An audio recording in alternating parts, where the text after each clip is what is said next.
नाशिकमध्ये, अमरावतीमध्ये जे काही घडतंय, त्याला तुम्ही लव्ह जिहाद मानत असाल किंवा नसाल मानत, तरी या गोष्टी करणं खूप आवश्यक आहे. या सगळ्या ज्या गोष्टी घडतात आहे, त्यात एक महत्त्वाचं कारण म्हणजे पालकांचा पाल्यांशी नसलेला संवाद. आपल्याकडे आजकाल पाल्य आणि पालक यांच्यामध्ये संवादच उरलेला नाहीये. पालक आपल्या कामात बिझी असतात आणि पाल्य सतत मोबाईलमध्ये किंवा त्यांच्यात. आधी एकत्र कुटुंब पद्धती असताना मुलांना आई-वडिलांची नाही, तरी काका-काकू, आत्या, मावशी, मोठा भाऊ, बहीण, वहिनी कोणीतरी असायचं, की ज्यांच्याशी ते बोलू शकायचे. कोणाला तरी लक्षात यायचं घरात, की मुलाचा चेहरा पडलेला आहे. काहीतरी मनात खतखत चालू आहे. या सगळ्या गोष्टी घरात कोणाला तरी लक्षात यायचं. संवाद व्हायचा, चर्चा व्हायची. आज विभक्त कुटुंब पद्धतीमुळे ते शक्य नाहीये.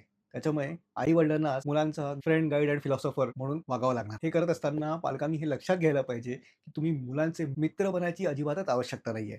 म्हणजे एकीकडे आपण मित्रत्वाचं नातं दाखवतो आणि दुसरीकडे अभ्यास करत नाही म्हणून ओरडतो. वस्तू जागेवर ठेवत नाही म्हणून ओरडतो. हे काही बरोबर नाही. हे कोणालाही आवडणार नाही. त्याच्यामुळे आपण पालक म्हणून मुलांचे मित्र होऊ शकत, पण त्यांच्याशी संवाद साधू शकतो. संवाद एकदम सुरू होणार नाहीये. आजपर्यंत आपण त्यांच्याशी फक्त कामाचं बोलत असू आणि दुसऱ्या दिवशीपासून एकदम त्यांच्या सिक्रेट आपण जाणून घ्यायचा प्रयत्न केला, तर तसं होणार नाही. तो संवाद हळू होईल. त्यासाठी आपल्याला पण आपल्या काही गोष्टी त्यांच्याबरोबर शेअर करायला लागतात. त्यांच्या काही गोष्टींबद्दल जजमेंटल होणं बंद करायला लागेल. त्यांचा काय वेगळा आहे, आपला काय वेगळा आहे. मी लहानपणी 5-5 किलोमीटर पायी शाळेत जायचो, हे त्यांना सांगायची गरज नाहीये. आपल्या मुलांना चांगल्या गोष्टी मिळतात आहे. त्या चांगल्या गोष्टी मिळतात आहे, याच्यात त्यांची काही चुकी नाही. त्याच्यामुळे त्यांना त्याच्याबद्दल टोमणे मारायची काही गरज नाहीये. सुरुवात अगदी IPL आणि व्हिडिओ गेम्सपासून होऊ शकते. पुढे हळू वेगवेगळ्या विषयांवरती चर्चा होऊ शकते. आयुष्याबद्दल त्यांचे विचार, जातींबद्दल त्यांचे विचार, धर्माबद्दल त्यांचे विचार. कदाचित त्यांच्या प्रश्नांना आपल्याला उत्तरं देता येणार नाही. ते हळू आपण पण शिकू शकतो. संवाद साधणं हे महत्त्वाचं आहे. जेव्हा संवाद असेल, तेव्हाच विश्वास निर्माण होईल आणि मग त्यांना पण त्यांच्या आयुष्यात आलेलं कुठलंही नातं हे आपल्यापासून लपवायची गरज पडणार नाही. त्यांना हा विश्वास निर्माण झाला पाहिजे. ते आपल्याला जे सांगतात आहे, ते आपण जजमेंटल न होता ऐकून घेणार आहोत.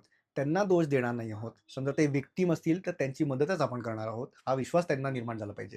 त्यांना हा विश्वास निर्माण झाला पाहिजे, की त्यांच्या प्रायव्हसीमध्ये, त्यांच्या पर्सनल स्पेसमध्ये आपण कुठेही इंटरफेअर करत नाही आहोत. पण त्यांना हे पण लक्षात यायला पाहिजे, की प्रायव्हसी आणि सिक्रेसी याच्यामध्ये फरक आहे. ते कुठल्या मित्र-मैत्रिणींना भेटतात आहे, कुठे जातात आहे, या सगळ्या गोष्टी आपल्याला माहिती हव्या.